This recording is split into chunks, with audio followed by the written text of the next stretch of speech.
مغفرت اور نجات کے لیے تو یہ کافی ہے، لیکن قربت اور مراتب اور اللہ تبارک و تعالیٰ کی بارگاہ کی قبولیت کے لیے یہ اعمال اور ان اعمال کے ذریعے سے آدمی وہ مقامات کو حاصل نہیں کرتا، بالمقابل اس کے کہ اللہ تبارک و تعالیٰ کا فضل اس کی طرف متوجہ ہو جائے۔ اس لیے اللہ تعالیٰ کی بارگاہ کی قبولیت والا نظام جو ولایت کی صورت میں بندوں کو ملا ہے اور قیامت تک ملتا جائے گا، ان اولیاء کی تاریخ یہ ہے کہ ظاہری اعمال و عبادات اشغال جس پر ظاہری اعمال کی سند ملتی ہے، بالمقابل اس کے ان کی قبولیت کے لیے ان کے وہ قلب کی دولتوں کا اور ان کے دل کا رجحان اور دل کا تعلق عرش سے ہوتا ہے، رب العالمین کے فیضان سے اور رب العالمین کی عطا کے خزانوں سے ان کا تعلق ہوتا ہے۔ اس لیے احادیث کے اندر میں آتا ہے کہ اللہ تبارک و تعالیٰ جب کسی بندے کو اپنا دوست بنانے کا ارادہ کرتا ہے تو پھر اس بندے کے بارے میں حضرت جبرائیل علیہ السلام کو بلا کر یہ اعلان کرتا ہے کہ اے جبرائیل، میں نے مجھ سے محبت کی اس بندے سے، فلاں ملک میں رہنے والا، فلاں بر اعظم میں رہنے والا، فلاں شہر میں رہنے والا، فلاں دیہات اور فلاں جنگل اور فلاں قصبے فلاں محلے میں رہنے والا، میں نے اس کو اپنی محبت کے لیے چن لیا ہے۔ یہ اس کا محبت کے لیے رب کی طرف سے چنا جانا، ابھی تو یہ ظاہری اعتبار سے یہ نہیں ہوگا کہ خوب عبادت گزاروں کو اللہ تبارک و تعالیٰ چنے گا، ان میں سے بھی چنتا ہے، خدا کا اختیار ہے وہ، لیکن عام طور پر یہ جو اللہ تبارک و تعالیٰ کے سلیکشن کا مسئلہ ہے، چنے جانے کا مسئلہ ہے، جس کو ولایت اور دوستی کہتے ہیں، یہ راس اللہ تبارک و تعالیٰ کا فعل ہے کہ دیا جس کو چاہے وہ سہاگن کہلائے۔ یہ قابلیتوں پر نہیں ہوتا، بلکہ وہ تو اللہ تبارک و تعالیٰ کی مرضی پر منحصر ہوتا ہے، اور اللہ جن کو چن لے پھر ان کو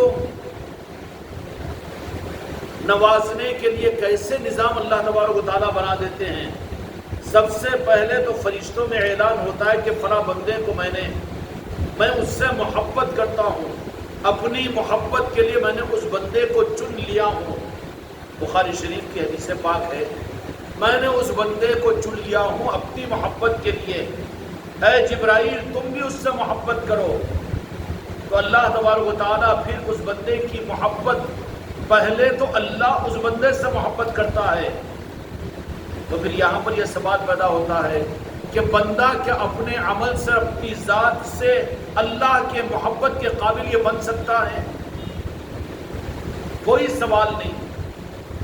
کوئی سوال نہیں، بلکہ یہ صرف انتخاب اور یہ صرف اللہ تبارک و تعالیٰ کی طرف سے سلیکشن ہوتا ہے،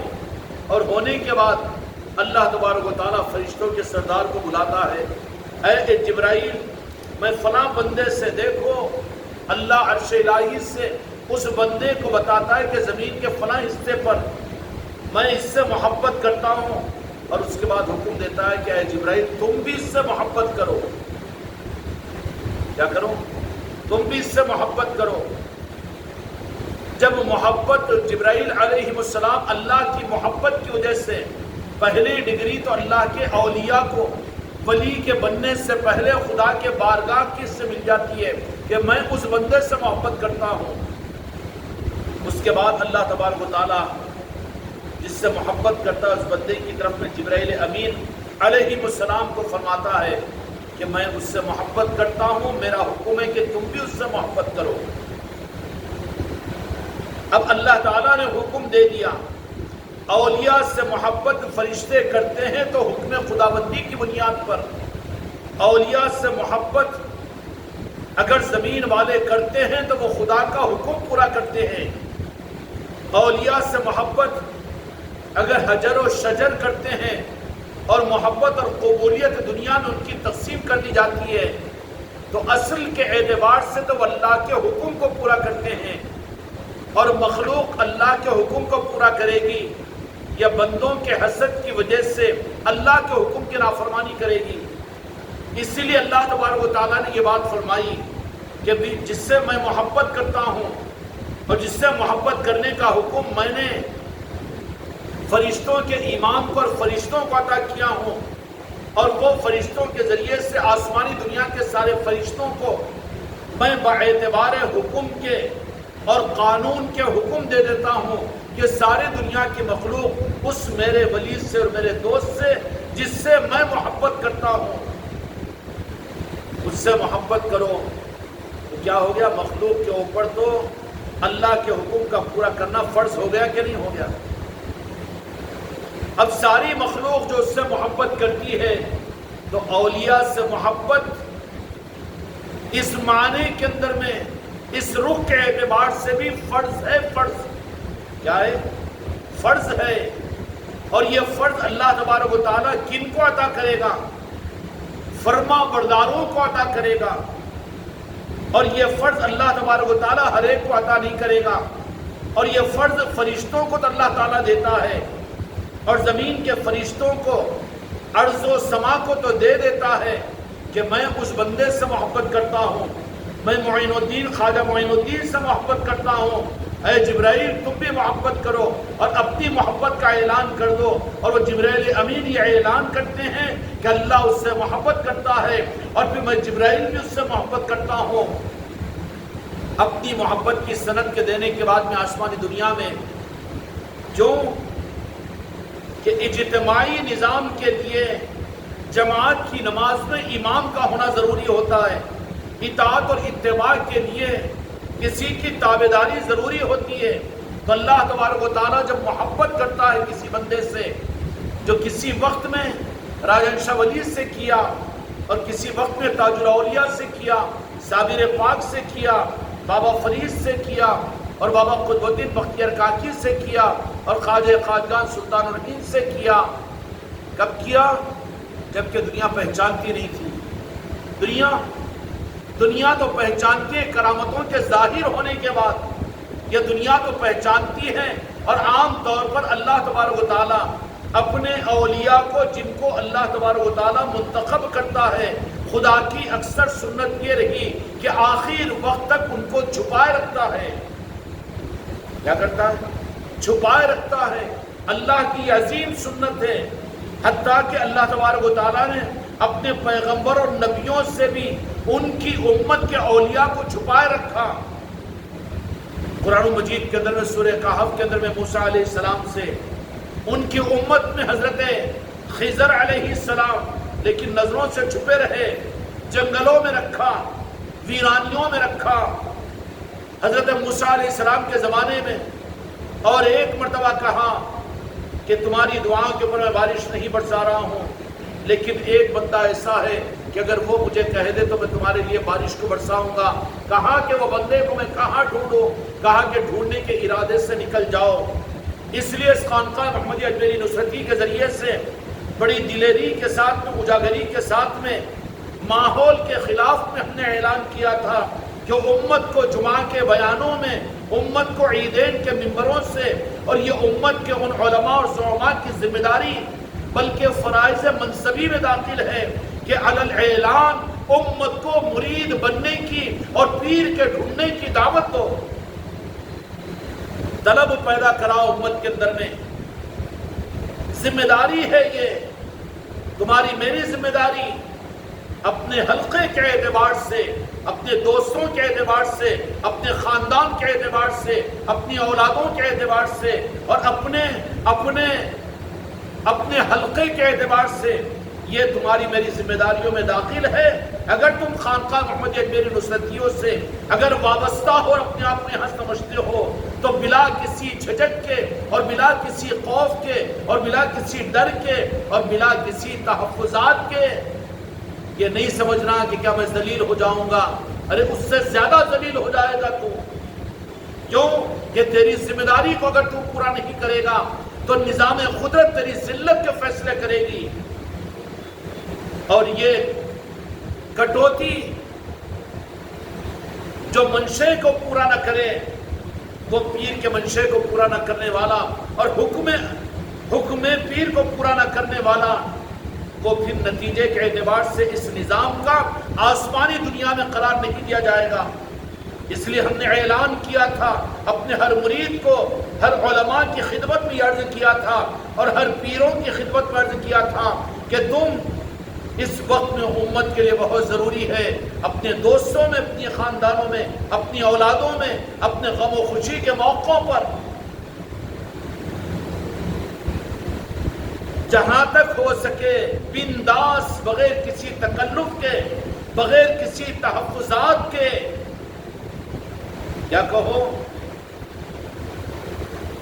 جیسے تمہارے گھر کوئی مہمان آئے، اگر سڑ ناک کھینچنا شروع کرے یا چھینکنا شروع کرے تو آپ کہیں گے کہ نہیں اس کو جو گولی نہیں کھائی علاج کرا لینا تھا؟ کہیں گے کہ نہیں کہیں گے؟ اگر وہ کہے کہ میرے کو بیمار سمجھ رہے تم کیوں گولی کھانے کا مشورہ دیا؟ نہیں بھائی بیماری محسوس ہو رہی اس کے واسطے میں گولی کا مشورہ ہمدردی میں دے رہا ہوں، کہے گا کہ نہیں کہے گا؟ نہیں کہنا چاہیے کہ نہیں کہنا چاہیے؟ رکے گا نہیں وہ۔ اسی طریقے سے غم اور خوشی کے موقع تمہارے گھروں میں ہو اور تم کہیں پہنچو، تمہارے پاس میں کہیں پہنچے تو تمہاری ذمہ داری ہے کہ وہاں پر چوکنا نہیں چاہیے، بلکہ اپنے فرائض اور اپنی ذمہ داری سمجھ کر بنداس اور بلا کسی تکلف کے کہ بھائی کسی پیر کے مرید ہے کہ نہیں، کسی سلسلے سے وابستہ ہے کہ نہیں، کوئی عیب کی چیز تو نہیں ہے نا؟ نہیں ہے تو بننا چاہیے نا۔ وہ کہے کہ کیوں بننا چاہیے، کیا ضرورت ہے ہم کو؟ تو پھر وہاں پر یہ کہنا چاہیے کہ معاف کرنا، غصے میں مت آؤ، لیکن ایک بات سنو کہ تم سے زیادہ ہم بھی یہ سمجھتے تھے کہ بننا کیا ضروری ہے اور کسی پیر کا مرید بننا ہم کو کیا ضروری ہے، ہمارے پاس کیا قرآن و حدیث نہیں ہے، تم سے زیادہ ہم اس پر بحث کیا کرتے تھے۔ لیکن جب اللہ تبارک و تعالیٰ نے کرم کیا اور ہم کو سلسلہ عطا کیا، تب ہم کو پتہ یہ چلا کہ بغیر اس کے تو ہمارے لیے ہدایت اور نجات کا راستہ مشکل تھا، ہم کتنے گمراہ تھے، اس کا احساس تو ہم کو مرید بننے کے بعد میں ہوا۔ یہ دعوت دے سکتے کہ نہیں دے سکتے؟ اگر چھپا رہے ہو تو چھپا دیے جاؤ گے، تم یہ ڈھونڈتے رہو کہ مصلحت، حکمت، بولنا چاہیے کہ نہیں بولنا چاہیے۔ ارے کیا بولنا نہیں چاہیے، کیا کرنا نہیں چاہیے؟ دسترخوان پر بیٹھا ہوا ہے اور بیٹھے ہوئے وہاں پر اگر یہ موقع مل جائے تو دسترخوان پر بیٹھے ہوئے کتنے لوگ ہیں بھائی؟ ہاں دسترخوان پر تو بیٹھ کر کھا رہے ہیں، چاہتے ہو کہ تم قیامت کے میدان کے بعد بھی جنت میں بھی ایک دسترخوان پر صالحین کے ساتھ میں بیٹھ کر کھاؤ، چاہتے ہو کہ نہیں چاہتے ہو؟ نبیوں کے ساتھ میں رہو، چاہتے کہ نہیں؟ تو پھر یہ چاہت تمہاری کیسی پوری ہوگی؟ قرآن پاک کے اندر اللہ نے فرمایا کہ وَابْتَغُوا إِلَيْهِ الْوَسِيلَةَ، اور تم جن کے پیچھے چلو گے انہی کے ساتھ میں حشر ہوگا، اور ان کے پیچھے چلنے والے انعام یافتہ بندوں کا اللہ نے قرآن پاک میں تذکرہ فرمایا کہ نبی، انبیاء، صدیقین، شہداء و صالحین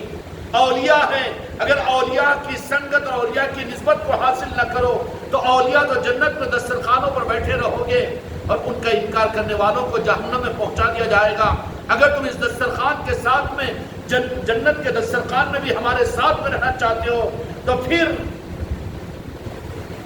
ہمارے ساتھ میں آپ بھی سلسلوں کو داخل ہو جاؤ اور کسی نہ کسی پیر کے ساتھ میں وابستہ ہو جاؤ اور اللہ تبارک و تعالیٰ سے دعا کرو۔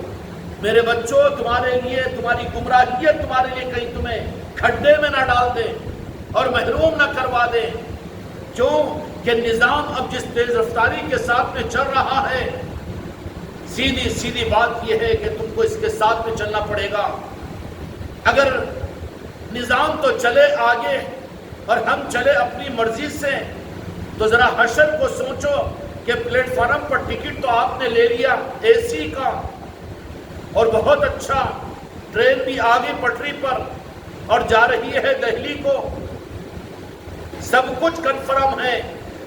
لیکن ٹرین کا قانون یہ ہے کہ ٹرین میں بیٹھ جا، بجائے اس کے یہ بیٹھنے کے ٹرین چالو ہوئی، ابھی تو چالو ہوئی، میں چل رہا ہوں نا، دروازے کو پکڑ کر چلتا رہے گا تو کیا نتیجہ نکلے گا کہ ٹرین جب اسپیڈ پکڑے گی تو تجھے چھوڑ دے گی اور ٹرین آگے نکل جائے گی۔ میرے مریدوں اور میرے خلیفہ، میرے مریدان، اب زیادہ وقت نہیں ہے تمہارے لیے، کان کھول کر سن لینا، نظام جس رفتار کے ساتھ میں چل رہا ہے، اگر تم اپنے عہدے پن کی وجہ سے، اپنے مزاج کی وجہ سے جو کہا جا رہا ہے ویسا نہیں کرو گے اور جو کہا گیا وہ کرنے کو اپنے مزاج سے تیار نہ ہو تو پھر نظام کی ٹرین آگے نکل جائے گی اور تم پلیٹ فارم کے اوپر چیخیں مارتے رہ جاؤ گے۔ نظام تو آگے بڑھ چکا ہوگا، اس لیے ضروری ہے کہ ٹرین اگر دوڑ رہی ہے تو تمہیں سوار ہونا ہو تو پھر اپنی دوڑ کو بڑھانا پڑے گا۔ کیا کرنا پڑے گا؟ اس پھرتی کے ساتھ، اس سپیڈ کے ساتھ میں ٹرین میں سوار ہونا پڑے گا۔ اب یہ کہے تو میں تو نواب کی اولاد ہوں، میں عثمان علی خان کے خاندان کا ہوں اور میں ایسا ہلکٹ کام نہیں کرتا، میں تو اپنے باپ کی نہیں مانتا ہوں، اب یہ کیوں مانوں گا؟ میں اپنے مزاج سے چلوں گا پلیٹ فارم پر، ٹکٹ ہے میرے پاس میں اے سی کا اور کنفرم ٹکٹ ہے۔ کیا جی شاہد صاحب، ٹرین انتظار کرے گی، ہوں گا نواب، پٹریوں کے اوپر ناک گھستے رہنا پڑے گا، ٹرین تو نکل جائے گی آگے، نظام قبولیت کے ساتھ میں آگے بڑھ رہا ہے۔ اب ضرورت ہے کہ بغیر سوچے اپنے مزاجوں کو چھوڑ کر اور اپنی طبیعتوں سے نکل کر جیسا جو کہا جا رہا ہے وہ اور جیسے کہا جا رہا ہے وہ، جو کہا جا رہا ہے وہ جیسے کہا جا رہا ہے ویسا اگر چلو گے تو پھر ٹرین کے اندر میں سوار ہونے کا موقع ملے گا، لیکن وہاں پر اگر اپنی حماقت میں ہم رہے، اپنے مزاج کا ہم تو اتنا ہی کریں گے اور جیسا ہم کو کرنا ہے ویسا ہی کریں گے۔ صرف اپنے گھر کی محفلوں کے اوپر قناعت ہم نے کر لیا اور خانقاہ کی حاضری پر قناعت کر لیا اور یہاں کے نظاموں میں بس اپنی مرضی کے اعتبار سے اتنا ہی کریں گے، تو پھر یہ نظام کی ٹرین تو آگے نکل جائے گی اور پلیٹ فارم پر ہم وہیں کے وہیں پر رک کر رہ جائیں گے۔ ہوگا کہ نہیں ہوگا؟ اس لیے اس حقیقت کو جانو اور محسوس کرو۔ اب ٹرین میں سوار ہونے کے لیے اگر ٹرین چالو ہے تو پھر چڑھنے کے لیے اتنی تیز رفتاری کے ساتھ اپنے آپ کو ٹرین میں داخل کرنا بھی ضروری ہوگا، ورنہ ٹرین چھوٹ جائے گی، آگے نکل جائے گی اور تم پلیٹ فارم پر رہ جاؤ گے اور بعد میں بولتے رہیں گے کہ ہاں ہم بھی تو وہ ٹرین میں اسی کا تو ٹکٹ لیے تھے اور وہیں تو مرید بنے تھے اور ہم تو وہ نظام کے اندر میں تم سے پہلے پرانے تھے۔ ارے پرانا کیا، پھٹا ہوا ہو گیا تم کو، ٹرین تو آگے نکل چکی ہے۔ اس لیے ضروری ہے کہ ٹرین کی رفتار کے ساتھ میں تمہیں اس ٹرین کی سواری کے لیے اس کو فالو کرنا پڑے گا اور اس کو حاصل کرنا پڑے گا۔ اسی طریقے سے اب تمہارے اپنے تمہارے مزاجوں کی پرانی وہ مجلسیں اور اس طریقے کا نظام اب نہیں چلے گا، بلکہ یہاں پر تو اپنے آپ کو بدلنا پڑے گا، منشے پر اپنے آپ کو لانا پڑے گا، جیسے کہا جا رہا ہے وہ کرنا پڑے گا، جو کہا جا رہا ہے وہ کرنا پڑے گا، اس کے مطابق میں کرنا پڑے گا۔ اپنی رفتار سے ٹرین کی رفتار کو نہیں روک سکتے، بلکہ ٹرین کی رفتار اپنی رفتار کو بڑھانا پڑے گا۔ جو اپنے مزاجوں سے ہٹنے کو تیار نہیں اور جو کر رہے ہیں اسی کو اگر آخری سمجھ رہے ہیں تو نتیجے کے اعتبار سے اگرچہ کہ تم نے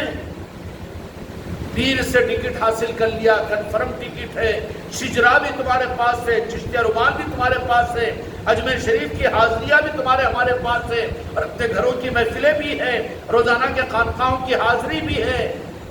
لیکن ضروری ہے کہ ٹرین کے سپیڈ کے ساتھ میں تم کو مجھ کو چلنا پڑے گا، چلنا پڑے گا۔ اگر معذوری ہے تو وقت سے پہلے ٹرین کے ڈبوں میں چڑھ کر بیٹھ جاؤ۔ معذور لوگ کیا کرتے ہیں؟ پہلے ان کو ٹرین کے ڈبے میں چڑھا دیں تاکہ مس نہ ہو جائے۔ اسی طریقے سے میرے بچوں، میرے مریدوں اور میرے خلیفاؤں، اپنے علاقوں کے اندر میں جو لوگ ذرا کمزور ہیں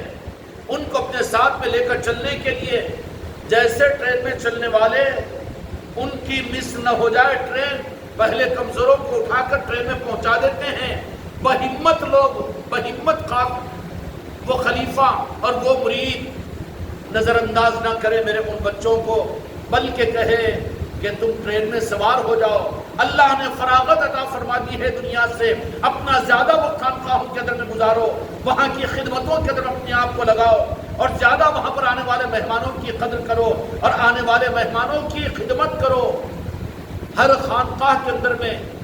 ہر علاقے کے اندر میں جو ریٹائرڈ ہو چکے ہیں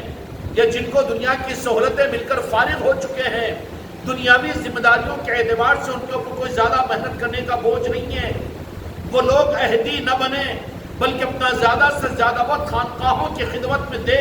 اور وہاں پر آ کر رہے اور اپنی زندگی کے گزارنے کا وہ خانقاہ کے اندر میں اپنا وقت گزارے۔ کیا مطلب ہے یہ کہ ٹرین کے اندر میں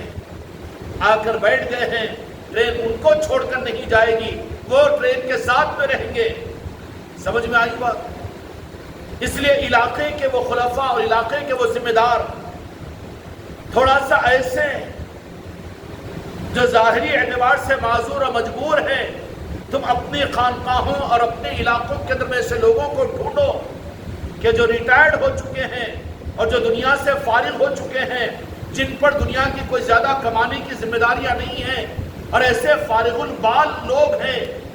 ان مریدوں کو، ان پیر بھائیوں کو ان کی ترتیبیں بنا کر ان کو کیا مطلب کہ ان کو پہلے ٹرین میں بٹھا دو۔ کہ ٹرین میں بٹھانے کا مطلب کیا کہ ان کو اپنی زندگی کے فارغ اوقات خانقاہوں میں گزارنے کا۔ ہر خانقاہ میں میرے وہ مریدین میرے لیے بوجھ نہیں ہے، یہ نہیں کہ صرف ایک آدھ گھنٹے کے لیے آئے اور چلے جائیں، بلکہ اپنے اوقات کے فارغ اوقات اپنے گھروں میں گزارنے کے بجائے یا پھر اپنے دوستوں میں گزارنے کے بجائے یا پرانے بس اسٹینڈوں پر گزارنے کے بجائے یا اپنے رشتہ داروں کے اندر میں گپ شپ مارنے کے بجائے یا مسجدوں کی چوکھٹوں کے اوپر رہنے اور باتیں کرنے کے بجائے یا گلیاریوں میں اور پھر کہیں پر فٹ پاتھوں پر بیٹھنے کے بجائے، وہ میرے مریدین ان ایسے لوگوں کو ترغیب دے کر ان کے فارغ اوقات، ان کے 4 گھنٹے اور 6 گھنٹے 8 گھنٹے ان کا فارغ وقت کی تشکیل کر کے ان کو لا کر خانقاہوں میں رکھو۔ یہ کیا ہے کہ پھر وہ تمہارے پیر بھائی جو فارغ ہیں، کہ جن کو اللہ تعالیٰ نے فارغ کر دیا،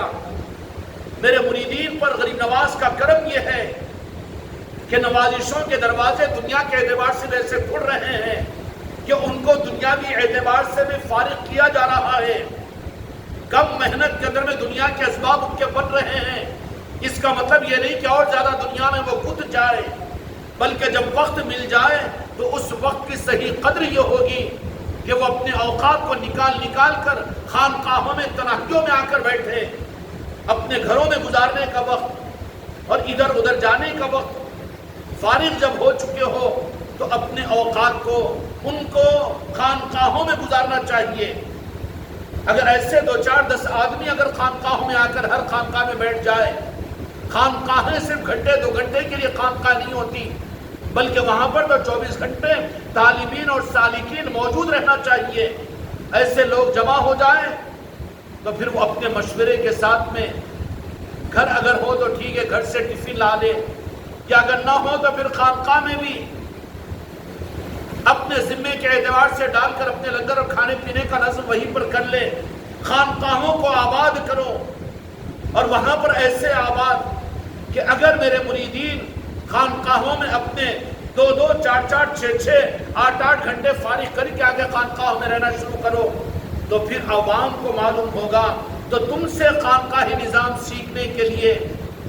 وہ پھر خانقاہوں میں آنا شروع کریں گے۔ اب تم مجلسوں میں نہیں آنے کا رونا تم روتے ہو، قصور تو ہمارا ہے، ہم نے اس خانقاہ کے نظاموں کو جیسا لے کر چلنا ہے ویسا لے کر چلنے کو تیار نہیں، اور یہ اپنی کمیوں کو ڈال رہے عوام کے اوپر۔ اس کا حل یہ ہوگا اپنے علاقوں کے اندر ایسے مریدوں کی فہرست بناؤ کہ جن کو اللہ تبارک و تعالیٰ نے سہولت دے دی،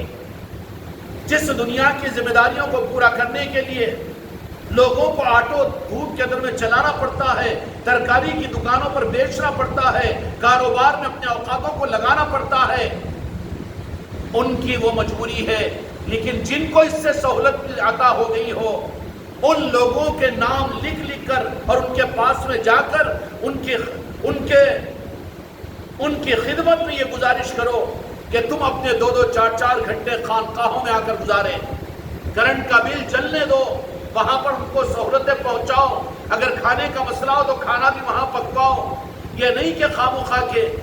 ایک وقت کا لنگر پکا کر اپنا پکا کر کھا لیے، یہ خانقاہوں کا لنگر تھوڑی ہے۔ خانقاہ کا لنگر کا مطلب یہ ہے کہ جو اپنے اوقات کو فارغ کر کے، چونکہ ہماری خانقاہیں اس کی اصل صفہ چبوترے سے ہے۔ کیسے؟ صفہ چبوترے سے، وہاں پر دنیا سے فارغ ہو کر لوگ آ کر پڑھ جاتے ہیں، اور پھر پڑھنے والوں کو کیا ہوتا کہ پھر یہ ہو سکتا ہے کہ اچھا ہماری خانقاہ میں آ کر وقت گزارنے والے ان کے کچھ وسائل و اسباب نہ ہو تو کسی کے گھر سے آ جائے ٹفن، کوئی لا کر دے دے، کوئی کر دے، بھئی ویسا بھی نہ ہو، اتنی محتاجی بھی اگر نہ ہو تو تمہاری خانقاہوں کے اندر میں کچھ دال چاول اور اس کا انتظام ہوتا ہے، اگر ویسی مجبوری ہو، ورنہ ٹفن ہو تو منگا لے سکتے ہیں، رہ سکتے ہیں۔ اپنے دل کو لگاؤ خانقاہوں میں، اپنے اوقات کو خانقاہوں میں گزارنے کے لیے ارادہ کرو۔ اگر اللہ تعالیٰ تم کو فراغت عطا کیا، وہاں پر یہ سوچو کہ اگر وہ فراغت نہیں ملتی تو پھر مجبوری کے لیے ہمارے ساتھ میں اٹھنے بیٹھنے والے کتنے مجبور ہو کر دنیا کمانے کے لیے محنت نہیں کر رہے ہیں، رکشے چلا رہے ہیں، محنت مزدوری کر رہے ہیں۔ غریب نواز نے اللہ تبارک و تعالیٰ نے ہم کو اگر سہولت عطا کی ہے تو جو وقت بچ رہا ہے اس کو خانقاہوں میں گزارا کرنے کا نظام بناؤ۔ جو فارغ ہو چکے ہیں، بالخصوص جو ریٹائرڈ ہو چکے ہیں، ان کی قدر کرو۔ جیسے آپ ٹرین میں لے جانے کے لیے پہلے ان بزرگوں کو پہلے ڈبے میں پہنچا دیتے ہیں، پہنچاتے کہ نہیں پہنچاتے، ایسے ہی اپنے علاقے کے پیر بھائیوں کو جن کے پاس میں ایسے اوقات فارغ ہیں ان کو کہو کہ بیوی بچوں میں رہ کر چڑچڑ کر بے وقوف بننے کے بجائے، نظروں سے گرنے کے بجائے اور اپنے گھروں کے اندر میں گھٹنے کے بجائے تم خانقاہوں میں آ کر رہا کرو۔ اس کی ترتیبیں سوچو، خانقاہوں کو آباد کرو۔ 2 سے 4، 4 سے 10 آدمی اگر خانقاہوں میں آنا شروع ہوں گے تو پھر اور لوگوں کے لیے کہ 24 گھنٹے دیکھو، جو خانقاہوں میں جا کر دیکھو کہ لوگ بیٹھے ہوئے رہتے ہیں، کوئی ذکر کر رہا ہے، کوئی تلاوت کر رہا ہے، کوئی لیٹ رہا ہے۔ خانقاہوں میں آ کر سو جاؤ۔ ارے بزرگوں کی رحمتوں کی چادر میں سونے کا فیض تمہیں ملے گا، بزرگوں کی نگاہیں تمہیں ملے گی۔ تم اپنے گھروں میں، اپنے ایسی کمروں کے اندر میں اور اپنے گھروں کے اندر وہ چیز کہاں ملے گی؟ اس لیے میرے بچوں، اپنے علاقے کے سے فارغ لوگوں کے پاس میں جا کر میں بہت سے اپنے تمہارے پیر بھائیوں کو، میرے مریدوں کو جانتا ہوں کہ وہ اپنی بیویوں پر، اپنی اولادوں پر، اپنی بہوؤں پر، اپنی بیٹیوں پر بوجھ بن رہے ہیں، نظروں سے گن رہے ہیں۔ یہ ذلت ہم کو ہمارے مریدوں کی برداشت نہیں ہوتی۔ جو محتاجی ہے تمہارا فارغ وقت ہے، آ جاؤ خانقاہ کے اندر میں، وہ تڑپتے رہے، ترستے رہے۔ اس کے بعد میں جاؤ تو پھر تمہاری قدر بھی ہوگی، عزت بھی ہوگی، ورنہ تم کو تو بھگانے اور تمہارے کو تو نظروں سے گرانے کا پلان بنائیں گے۔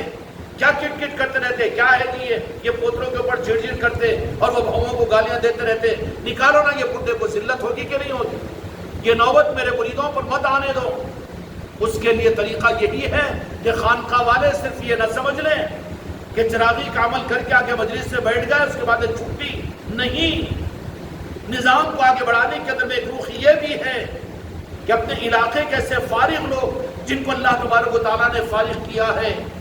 دنیا کے کاموں کے بغیر اللہ تعالیٰ ان کو دنیا عطا کر رہا ہے، عزتیں عطا فرمائی، ریٹائرڈ ہو چکے ہیں یا جن کی اولادیں فرمبردار ہیں، یا ایسے وسائل کے کرائے وغیرہ کا ایسا انتظام ہو گیا کہ بغیر محنت کے ان کی زندگی گزر رہی ہو، ایسے لوگ اپنے اوقات کو ادھر ادھر ضائع نہ کریں، ادھر ادھر برباد نہ کریں، بلکہ تمہارے لیے غریب نواز نے ایک چھتری تمہیں عطا کی ہے، ورنہ کیا حشر ہے مغربی دنیا کے اندر میں۔ ایسے بوڑھوں کے لیے وہ اولڈ ایج ہوم بنا دیتے ہیں نا، جا کر زندگی کی مصیبت کاٹتے ہیں وہ۔ نہیں، تم خواجہ خواجگان کی نسبت والے ہو، خواجہ خواجگان نے تمہیں عزت کے تاج عطا کیے ہیں، نظروں سے مت گرو، اپنی حرکتوں کی وجہ سے لوگوں کی نظروں سے نہیں گرنا، بلکہ اچھا بہتر یہ ہے کہ اپنے گھروں کا سکون تم خانقاہوں کے اندر میں، وہاں تم کو گھروں میں اپنے جسم کا سکون ملے گا، ہاتھ پیر دبانے والے اور تمہارے بچے خدمت کرنے والے، میرا حسن گمان ہے مگر ہوتا بھی کہاں ہوگا، لیکن وہاں تمہاری وہ خدمت کرنے والی تمہاری بہو بیٹیاں اور تمہارے بیٹے اور تمہاری بیوی ہو تو تمہاری قسمت، لیکن اس سے تمہارے جسم کو سکون ملے گا۔ بالمقابل خانقاہوں کے اندر میں آؤ گے نا تو تمہارے جسم سے زیادہ تمہارے روح کو سکون ملے گا، اولیاء کی نظروں میں رہیں گے، تو اور خانقاہوں کا فیض تمہیں ملے گا۔ تم یہ نہیں کہنا کہ ہم ریٹائرڈ ہو گئے، ہم کو اٹھنا بیٹھنا نہیں آتا اور ہم کیا کر سکتے، نہیں، تم تو وہ کر سکتے ہیں جو چلنے پھرنے والے نہیں کر سکتے۔ تم خانقاہوں کی رونق بن سکتے ہیں۔ میرے وہ مرید جو دنیا سے اللہ تعالیٰ نے، میرے غریب نواز نے جن کو فارغ کر دیا، وہ اپنے اوقات کو نکال کر خانقاہوں میں اولیاء کے مہمان بن کر، یہ خانقاہیں مریدوں کے لیے اولیاء کے مہمان خانے ہیں۔ سمجھ میں آئی بات؟ وہاں پر اگر آ کر رہو، یہ نہیں کرنا کہ نہیں اللہ تعالیٰ نے تو فارغ کیا، بزرگوں نے تو فارغ کیا، لیکن اتنا زیادہ اور پھر اپنے آپ کو اس سے مصروف کر دیا، نہیں۔ اپنی ترتیب بنا لو کہ میرا جو فارغ وقت ہے وہ تو میرا خانقاہوں میں گزرنا ہے۔ خانقاہ میں اگر گزر جائے گا، اور ایسے ہر خانقاہ کے اندر میں 2 4 10 آدمی آ کر 8 گھنٹے 6 گھنٹے 10 گھنٹے دینا شروع کریں گے، خانقاہ آباد ہوگی کہ نہیں ہوگی؟ اس میں پھر کیا ہوگا؟ اور لوگ جڑیں گے اور لوگ آئیں گے، اور ایک رخ ملے گا خانقاہوں کی آبادی کا۔ خانقاہ یہ نہیں ہے کہ جو صرف چراغی کے لیے کھلی جائے یا صرف سما کی محفل کے لیے کھلے، بلکہ خانقاہیں وہ ہیں کہ جہاں کا فیض ان کی نگاہوں سے ملے گا، ان کی نظروں سے ملے گا۔ اس لیے میرے بچوں، اپنے علاقوں کے اندر میں ایسے حضرات جو فارغ ہیں، ان کو بیوی بچوں کے جھڑکیاں کھانے کے لیے گھروں میں ذلیل ہونے مت دو، بہو اور بیٹوں کے نفرتوں کے لیے ان کو برباد ہونے کے لیے مت دو، بلکہ ان کو کہو کہ سیدھا اپنا ناشتہ کرو، دوپہر کا ٹفن لے کر آ جاؤ۔ اسکول جانے والے بچے کرتے ہیں کہ نہیں کرتے ہیں؟ اور وہ بیچارے وہ بڈھے ڈنڈا ٹیکتے ہوئے واکنگ کرنے کے بعد سے 2 گھنٹے وہاں چبوتروں پر بیٹھتے ہیں کہ نہیں بیٹھتے ہیں؟ پھر کیوں کہ میرے غریب نواز نے یہ نظام تم کو ہم کو دے دیا، اور کسی خلیفہ اور کسی مرید کو اس بات کی تو جرات نہیں ہوگی کہ جو میرے بچے جو فارغ البال ہے اگر آ کر خانقاہ میں پڑھے تو تم کرنٹ کیوں جلا رہے، کرنٹ تم دے رہے کیا؟ بالکل نہیں بولیں گے نا کوئی بھی۔ یہ رونق ہے میرے خانقاہ کے، میرے ان بچوں کی، کہ ان کے آ کر وہاں پر رہنے کی وجہ سے لوگ اور آنا شروع ہوں گے اور وہ خانقاہ کی رونق بنیں گے، اور پھر اس کی وجہ سے وہ اصل جو نسبت خانقاہ کی ہے، خانقاہ محمد اکبری نصرتی کی،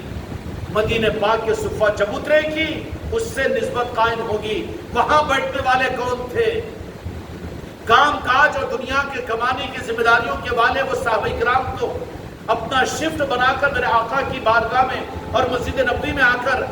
میرے آقا سے مستفید ہو کر پھر بازاروں میں چلے جاتے، بیوی بچوں کے تقاضے کو پورا کرنے کے لیے۔ ایک نظام تھا مدینہ پاک کا، آگے نہیں تھا، وہ اس طریقے سے وہاں پر چلے جاتے، لیکن ان میں ایک طبقہ فارغ البال ہو کر، دنیا سے بالکل فارغ ہو کر صفہ چبوترے پر آ کر بیٹھ جاتے اور وہیں پر رہتے، اور وہاں جو کچھ مل جاتا روحانی غذا کے لیے مصطفیٰ کا دیدار اور میرے آقا کی صحبت، اور اس کے ساتھ میں جو کچھ بھی جو مل جاتا وہاں پر کھا لیتے۔ تو پھر کتنے چمکتے ہوئے وہ بنے کہ طریقت کا نظام انہی کے ذریعے سے قیامت تک چلے گا، جس میں حضرت ابو ہریرہ رضی اللہ تعالیٰ عنہ جیسے۔ سمجھ میں آئی بات؟ تمہاری خانقاہوں میں بھی خانقاہ کے نظام کے لیے اپنے علاقے کے ایسے میرے مریدوں کو ان کے پاس میں جا کر ان کی نظام بناؤ، نسبتیں بتاؤ اور ان کو اہمیتیں بتاؤ، مزاج کو بدلو، کہ وہ آ کر 2 2 4 4 6 6 گھنٹے۔ اچھا، اس کا مطلب یہ نہیں کہ ویسے لوگ آئے، نہیں، بلکہ ہر مرید کو بھی آگے کا نظام یہ ہوگا کہ پھر میرے وہ مریدین جو دنیا میں دنیا کی ذمہ داریوں کو پورا کر رہے ہیں اور نظام کو بھی لے کر چل رہے ہیں، وہ بھی رات کے اندھیرے میں یا دن کے اجالے میں وہ جو خانقاہوں کی رونق کی صورت میں وہ 24 گھنٹے فارغ کیے ہوئے خانقاہوں میں ہیں یا 8 10 گھنٹے فارغ کیے ہوئے ہیں، اب ان کی صحبتوں سے مستفید ہونے کے لیے وہ دنیا میں کام کاج کے سنبھالنے والے میرے مریدین بھی پھر خانقاہوں میں آنا شروع کریں گے اور ان کے ساتھ میں بیٹھنا شروع کریں گے، اور پھر ان کے لیے ایک دوسرے کی تعلیمات ہوگی، اور جو فیض وہ مستقل 2 4 گھنٹے رہ کر حاصل کر رہے ہیں، اپنے آنے والے ان مصروف بھائیوں کو اپنی نورانیت سے، اپنے فیض سے ان کو مستفید کریں گے۔ کیوں کہ بجھے ہوئے کوئلے ہیں تو اگر سلگے ہوئے کوئلے کے درمیان میں رکھ دیں تو وہ بھی سلگ جاتے ہیں۔ یہ نظام تھا مدینہ منورہ کا کہ ایسے لوگ جو دنیا سے فارغ ہو چکے ہیں وہ لوگ مستقل آ کر وہاں پر قیام کرتے۔ یہ اصحاب صفہ ہے۔ تمہاری خانقاہ محمد اجمیری نصرتی کی اصل اصحاب صفہ سے ملی ہوئی ہے۔ اس کے لیے اب یہ نہیں چلے گا، بلکہ اپنے اپنے علاقے کے ایسے لوگوں کو ان سے تقاضے کر کے 2-2 4-4 گھنٹے کے فارغ کرواؤ اور خانقاہ میں مستقلاً کہ دوسروں کو دیکھے بغیر آ کر جو کرنا ہے خانقاہ میں باوضو رہو، نماز پڑھو، نفل پڑھو، تلاوت کرو، آرام کرو، سو، کھاؤ، پیو، چائے پیو، اور جو لوگ آ جائے ان کو خانقاہی نظام سمجھاؤ، ان کو بتاؤ۔ یہ ہے اصل خانقاہی نظام، خانقاہ محمدی کا تقاضا۔ بجائے اس کے ہم ان خانقاہ نظاموں کے معاملات کو صرف ایڈورٹائزمنٹ تک رکھ دیں، خالی صرف مجلسوں کے کرنے کے حد تک یا دینی اجتماعات کے حد تک، اس سے خانقاہی نظام امت کو سمجھ میں نہیں آئے گا۔ بلکہ سمجھ میں آنے کے لیے ایک آدمی تمہارے علاقے کا جو فارغ ہے، اللہ نے جس کو سہولت دی، وہ آ کر 6 گھنٹے خانقاہ میں گزار رہا ہے، تو پھر دوسرے لوگ بھی کہ ہاں ہمارے بھائی تو ہے، چلو جا کر یہاں بیٹھنے کے بجائے خانقاہ میں بیٹھیں گے۔ وہ آئے گا، بات چیت کرے گا، اور وہ اس کو بھی اعمال میں لگاؤ کہ اعمال کا ایک ماحول بنے گا۔ گھر میں آ کر پوچھیں گے رشتہ دار، ارے انہوں کہاں گئے؟ تو انہوں خانقاہ میں گئے ہوئے ہیں۔ ارے خانقاہ میں کیا کرتے ہیں؟ وہاں پر خانقاہ کے اندر میں رہتے اس لیے کہ خانقاہ سے وابستہ ہے۔ تو ان کو پیغام ملے گا کہ نہیں ملے گا؟ دوست احباب پوچھیں گے کہاں ملیں گے؟ تو یہ وقت ان کے خانقاہ میں بیٹھنے کا ہے۔ میرے ان خانقاہ کی رونق والے جو خانقاہ میں آ کر فارغ جو لوگ ہیں، ان کے بیٹھنے کی وجہ سے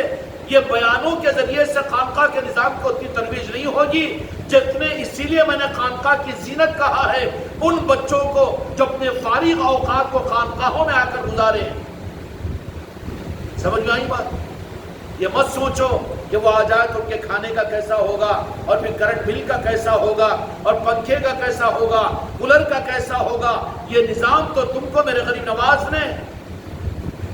سیمپل کے درجے میں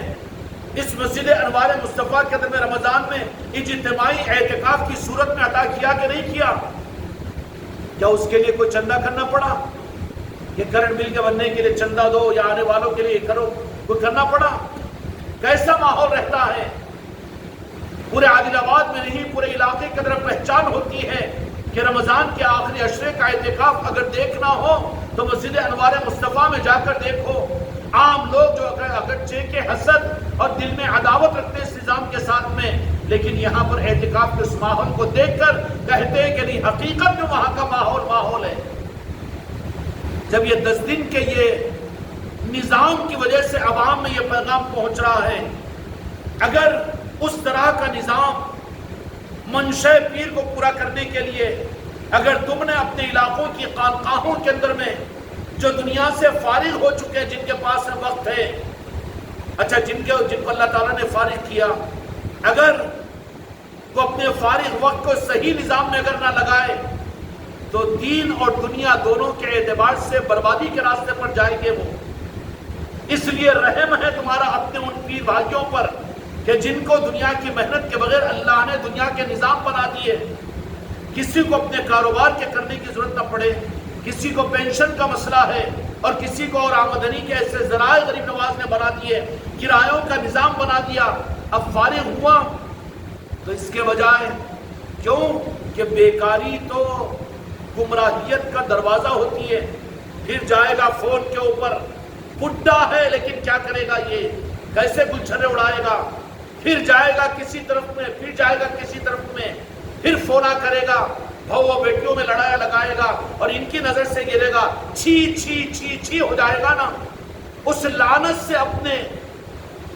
وہ جو خانقاہ کی زینت بننے والے بن سکتے ہیں، جن کو اللہ نے فارغ کیا، ان لوگوں کا نظام بنا کر ان کو خانقاہ میں لا کر قیام کرواؤ کہ بس ناشتہ کر لیے ہیں،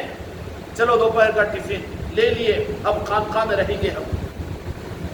پھر آرام کرنے کے لیے سہولت ہے، ٹھیک ہے، گھروں کو چلے جاؤ۔ آفسوں میں جو وقت گزرا ہے، دکانوں پر جو وقت گزرا ہے، خانقاہوں میں وہ نہیں گزار سکتے ہیں؟ وہاں تو مجبوری کے لیے گزارا تھا، لیکن خانقاہوں میں مجبوری کے لیے نہیں بلکہ نورانیت کے لیے گزارنے کے لیے آؤ گے تو پھر خانقاہیں آباد ہوگی تب جب ایسی خانقاہیں تمہاری بنے گی کہ لوگ اپنے اوقات کو فارغ کر کے دن کے اندر میں 4-6 گھنٹے اور راتوں کے اندھیروں میں دن کے اجالوں میں ہمیشہ خانقاہوں میں لوگ اہل خانقاہ اگر موجود ہوں گے، بچے اگر آ کر رہے تو ان کے پیروں میں تو بیرک رہتے ہیں، خانقاہ میں کہاں رہیں گے، جا کے باہر بیٹھ جائیں گے۔ لیکن جو سنجیدہ لوگ ہیں، جو دنیا کو دیکھ چکے ہیں، ایسے لوگ اگر خانقاہوں میں آ کر رہو تو پھر کیا ہوگا کہ تربیت کے مستقل نظام خانقاہوں میں قابو میں آئیں گے۔ تو جی شاہد صاحب ہوگا کہ نہیں ہوگا؟ ادھر ادھر اپنے اوقات کو برباد کرنے کے بجائے سیدھا ان کی ترتیب بناؤ اور اپنی خانقاہوں کے اندر میں لا کر ان کو قدر کے ساتھ، عزت اور عظمت کے ساتھ میں، جیسے میں نے مثال دیا کہ ٹرین میں تم اجمیر میں لے جاتے ہو تو بڑے بوڑھوں کو پہلے ٹرین میں چڑھا دیتے ہو، چڑھاتے ہو کہ نہیں چڑھاتے ہو، تاکہ مس نہ ہو جائے، پریشان نہ ہو جائے۔ ایسے ہی تمہارے علاقوں کے اندر میں جن لوگوں کو دنیا سے فراغت ملی ہے، ایسے ریٹائرمنٹ لوگ یا ایسے جن کے دنیاوی مصروفیات کے بغیر ان کے کرایوں وغیرہ کا نظام بن گیا، دنیا کی محنتوں کے لیے دھوپ میں اکڑنا اور جلنے کا ان کو موقع نہیں ہے، ایسے لوگوں کے فارغ اوقات جن کے پاس میں ان کی ترتیب بناؤ، بغیر اس کے کہ ان کو کہو کہ خانقاہیں تمہاری ہے، تمہاری عزت اور تمہارا احترام بزرگوں کی نگاہوں میں، پھر اس کی وجہ سے تمہارے دل کو سکون اور اطمینان اور روح کو کیفیت اور نورانیت ملے گی۔ اس کے لیے ایسے میرے مریدوں کی ترتیبیں بنا کر کہ جہاں دیکھو ایسے مرید فارغ ہیں، ان کو خانقاہوں میں، ان کو 2-2 4-4 6-6 8-8 گھنٹوں کے لیے خانقاہوں میں لا کر رکھو اور پھر ان کا سارا نظام، پنکھے جلانے دو، ان کو پانی استعمال کرنے دو، چائے بنا کر پینے دو، کوئی بات نہیں۔ خانقاہ والوں کے لیے تو خانقاہ کا نظام ہے۔ اس کی وجہ سے نہیں ہوگا، نہیں انکسٹی بڈھا کے یہاں پر بیٹھ گیا، اچھا تیرے گردن پر آ کر بیٹھا ہے، میرے مرید کو تو انکسٹی بڈھا، کوئی مرید ایسا خلیفہ نہیں ہے میرا جو یہ کہے گا، وہ تو میری خانقاہوں کی زینت ہے، ان کی وجہ سے تم جو کر رہے ہو اس سے اتنا خانقاہ لوگوں کو سمجھ میں نہیں آئے گی جتنا وہ میرے خانقاہ کی زینت کے لوگ ناشتہ کی اپنا، بس ٹھیک ہے ہمارا ٹفن بنو، دوپہر کا جا رہے ہیں خانقاہ کو، آ کر خانقاہ میں پڑے ہوئے ہیں، لوگ آ رہے ہیں، ان کی تعلیمات دے رہے ہیں، ان کی تربیت کر رہے ہیں، نفلیں پڑھ رہے ہیں، قرآن پڑھ رہے ہیں، خانقاہ کے ماحول میں رہ رہے، خانقاہ کا ماحول بنے گا کہ نہیں بنے گا؟ اس لیے خانقاہوں کے طور پر قابو میں لانے کے لیے ساری چیزوں کے اوپر دھیان ضروری ہے۔ ایسے لوگوں کی تشکیلیں کر کے ایسے لوگوں کو خانقاہوں میں لاؤ، جن کو مجبوریاں ہیں بیچاروں کو کاروبار کی، ان کو بھی رخصت نہیں، بلکہ وہ لوگ بھی دیکھیں گے کہ ہمارے پیر بھائی خانقاہوں میں 4-4 6-6 8-8 گھنٹے اپنی کمزوریوں کے باوجود، اپنی بیماری کے باوجود رہ رہے ہیں، تو پھر وہ بھی اپنی دنیا کے مصروفیتوں اور دکانوں کے بعد اپنے 2-3 گھنٹوں کو خانقاہوں میں آ کر اپنے پیر بھائیوں کے ساتھ بیٹھنے والے بنیں گے کہ نہیں؟ یہ خانقاہیں آباد ہونے کا نظام بنے گا کہ نہیں بنے گا؟ یہ خانقاہ نہیں ہے کہ مجلس ہوتے تالے ڈالنے کی فکر کرو، جلدی جلدی لیٹے، کھٹ کھٹ پھٹ پھٹ چھٹ چھٹ، یہ کون سا نظام ہے خانقاہوں کا؟ خانقاہیں تو صفہ چبوترے سے اگر اس کا نظام ہے تو 24 گھنٹے تمہارے دل و دماغ کا مرکز ہونا چاہیے۔ وہ کسی کو بھی رات کے اندھیرے کے اندر میں نیند ہوشیار ہو گئی، نیند نہیں آئی تو فوراً یہ کہے گا کہ خانقاہ چلا جاؤں گا، چونکہ وہاں میرے پیر بھائی موجود رہتے ہیں۔ ہوگا کہ نہیں ہوگا؟ دن کے اجالے کے اندر میں کسی کو بازار بند ہے، کاروبار کی چھٹی ہے یا آفس کو جانا نہیں ہے تو پھر کہاں جائے گا؟ وہ خانقاہ کو آ جائے گا، کیونکہ وہاں پر ماحول موجود ہے، وہاں دل کے بنانے کا نظام موجود ہے۔ اس لیے میرے بچوں اپنی خانقاہوں پر اس اعتبار سے توجہ دو۔ یہ ہر خانقاہ کے ذمہ داروں سے میری گزارش اور درخواست ہے، اپنی خانقاہوں کو ایسی ترتیب دو، اس سے کیا ہوگا کہ تمہارے وہ پیر بھائی کہ جو دنیا کا کام و کاج نہیں کرنے کی وجہ سے ریٹائرمنٹ ہونے کے بعد میں وہ اپنے گھروں کے اندر میں ذلتوں کی ہچکیاں لے رہے ہیں، نظروں سے گر رہے ہیں، نہیں، وہ باعزت لوگ ہیں، ان کے افراد خاندان میں ان کی عزت کا معیار بڑھانے کے لیے زیادہ نظروں میں رہنے سے عزت سے نظروں سے گر جاتے ہیں، اس کے لیے ان کے لیے کوئی فکر کی بات نہیں، وہ آ کر اپنے اوقات خانقاہوں میں گزارے، اور وہ جن کو موقع مل جائے، جن کے بغیر محنتوں کے بجائے اسباب و وسائل بن جائے، کرایوں کی صورت میں یا آمدنیوں کی صورت میں، وہ لوگ بھی اپنے خالی اوقات کو ادھر ادھر گھوم گھام کے برباد مت کرو۔ کہاں ہے خانقاہ والا؟ وہاں چبوترے پہ بیٹھا ہوا ہے، وہ کرسی پہ بیٹھا ہوا ہے، نہیں وہ کیرم بورڈ کے پاس بیٹھا ہوا ہے، یا قبرستان میں جا کے بیٹھا ہوا ہے، یا پھر وہ پرانے بس اسٹینڈ کے ہوٹل پہ بیٹھا ہوا ہے۔ تف ہے تیری زندگی پر، تو نظام کو بدنام کر رہا ہے۔ تیرے لیے تو تیرے بیٹھنے کی جگہ، تیرے دل کے بنانے کی جگہ اور تیرے رہنے کی جگہ تو تیری خانقاہ ہے۔ جب یہ ماحول تمہاری خانقاہوں میں نہیں ہوگا تو پھر یہ خانقاہیں صرف جھٹ پٹ کھٹکی بن جائے گی، گردواروں کی طرح سے ہو جائے گی۔ بس ہو گیا نا، چلو بند کرو، جلدی جلدی دروازہ لگاؤ، چلو نکل جاؤ۔ خانقاہوں کا یہ نظام نہیں ہے۔ نسبت یہ صفہ چبوترے سے ہے تو وہاں پر تو مستقلاً وہاں پر فارغ جو تھے وہ صحابہ موجود رہتے، اور ان سے آ کر وہ صحابہ جو مدینے میں تجارت کرتے اور کام و کاج کرتے، وہ اپنے اوقات کو نکال کر آ کر ان سے فیض کو لیتے تھے۔ صحابہ ان صفہ چبوترے کے ان صحابہ کے پاس میں بیٹھ کر کان کو کان لگا کر ان کی خدمتیں کرتے ہوئے کہ بتاؤ میرے سرکار کا کوئی معاملہ آپ نے آج دیکھا ایسا، پورا فیض حاصل کرتے تھے۔ یہ ہے خانقاہیں، ورنہ خانقاہیں بھی مجلس گائے بن جائے گی نا، مجلس سے ناتا ہوتا پڑھ لیا، بس اس کا لائٹا بند کرو، بھاگ جاؤ جلدی، کوئی بھی نظر نہیں آ رہا، کہاں نظر آ رہا ہے؟ پھر یہ رسم بن جائے گی، خطرہ ہے کہ پھر خانقاہوں کی ناقدری کرنے والوں میں شمار نہ ہو جائے۔ اس لیے سارے خلفاء کو میں اس بات کا حکم دیتا ہوں کہ اپنے علاقے کے مریدین کے اندر میں، خلفاؤں کے اندر میں ایسے لوگوں کو ڈھونڈ کر ان کا نظام بناؤ کہ وہ اپنے 4-6 گھنٹے 8-10 گھنٹے جتنا زیادہ ہو سکتے ہیں ان کو ساری سہولتیں خانقاہوں کے اندر میں دو۔ کون میرا مرید ہوگا؟ میرا مرید تو وہ نہیں ہوگا کہ جس کو ساری سہولت مجبوری ہے تو وہ الگ بات ہے، جس کی وجہ سے وہ آ نہیں رہا ہے۔ اگر ساری سہولت مل جائے گی تو کیا وہ اپنے گھر کے بنسبت وہ اپنی خانقاہ میں رہنا پسند نہیں کرے گا؟ اگر کسی کو معذوری اور مجبوری ہے خانقاہوں کے اندر میں رہنے میں، پلنگ کے بغیر نہیں سو سکتا، تو ادھر اور ادھر کو خانقاہوں کے اندر میں چبوترے بنا دو تاکہ اس کے اوپر بیٹھے رہے۔ یا بعض لوگوں کو مجبوری ہوگی ویسٹرن سیٹ کے بغیر نیچے نہیں بیٹھ سکتے، تو جب آنے والے آتے چلے جائیں گے تو ان کے لیے تو انتظام کرنا پڑے گا نا۔ تمہاری خانقاہوں میں ویسٹرن سیٹ بھی بنا دو، اور پھر لنگر خانوں کو بھی آباد رکھو، ان کی مرضی جب چائے بنائے، چائے پیے، اور آنے والوں کو نظام سمجھانے کے لیے چائے پلائے۔ خانقاہوں کو آباد کرو،